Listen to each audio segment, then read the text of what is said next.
आता आपण उभे आहोत यवतमाळ जिल्ह्याच्या उमरखेड शहरामध्ये आणि या ठिकाणी छत्रपती शिवाजी महाराजांचा जो अश्वरूढ पुतळा या ठिकाणी उभा करण्यात आलेला आहे। त्या पुतळ्याच्या सुशोभीकरणासाठी भारत पेट्रोलियमचा पेट्रोल पंप हटविण्यासाठी मागील 12 दिवसापासून आमरण उपोषण सुरू आहे।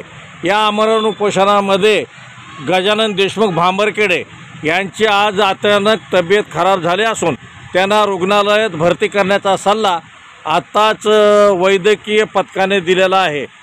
त्यामुळे या उपोषणामुळे शहरातील वातावरण चिघळण्याची शक्यता नाकारता येत नाही आणि त्याचबरोबर प्रशासनाने हा पेट्रोल पंप हटविण्याच्या संदर्भात कुठलाही निर्णय न घेतल्यामुळे आणि कोणत्याही प्रशासकीय अधिकाऱ्याने अद्यापपर्यंत या उपोषण मंडपाला भेट दिली नसल्यामुळे नागरिकांमध्ये नाराजीचे वातावरण आहे। अग्निबाण लाईव्ह न्यूजसाठी डॉक्टर आंबेजोगाईकर उमरखेड।